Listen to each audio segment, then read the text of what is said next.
Saint Jane Frances de Chantal was born on January 28, 1572, in Dijon, Burgundy, France.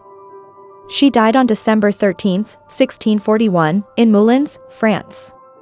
She was canonized on July 16, 1767, in Rome by Pope Clement XIII. She is the patron saint of forgotten people, in-law problems, loss of parents, parents separated from children, widows. Her feast day is August 12. Jane's father was president of the Parliament of Burgundy and leader of the Royalist Party. Her mother died when Jane was 18 months old. In 1592, Jane married Baron de Chantal and lived in the feudal castle of Bourbouley. She restored order in the household, which was on the brink of ruin, and brought back prosperity. Baron de Chantal was accidentally killed by a type of rifle while out shooting in 1601. Left a widow at age 28, with 4 children, the broken-hearted Baroness took a vow of chastity. In all her prayers she besought God to send her a guide, and God, in a vision, showed her the spiritual director.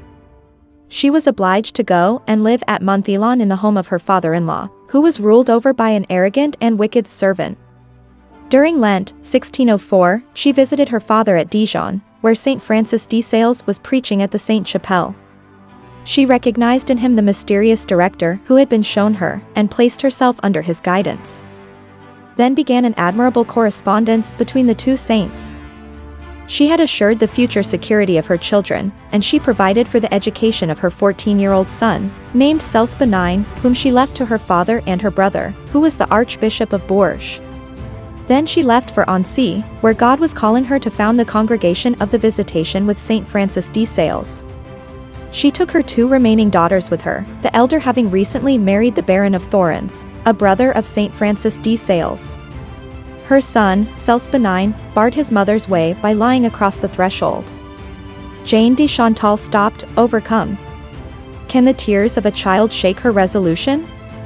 Said a holy and learned priest, and the tutor of Cels Benign. Oh, no, replied Jane, but after all I am a mother. Nevertheless, she stepped over the child's body and left. The Congregation of the Visitation was canonically established at Annecy on Trinity Sunday, the 6th of June, in 1610. Its aim was to receive, with a view to their spiritual advancement, young girls, and even widows who had not the desire or strength to subject themselves to the austere ascetical practices in force in all the religious orders at that time. The 2 holy founders saw their undertaking prosper. At the time of the death of Saint Francis de Sales in 1622, the order already counted 13 houses. There were 86 when Saint Jane Frances died, and 164 when she was canonized.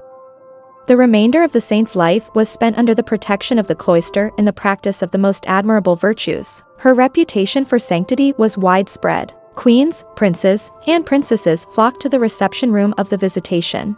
Her body is venerated with that of Saint Francis de Sales in the Church of the Visitation at Annecy. Please subscribe to Catholic News World's YouTube channel. Thanks and God bless.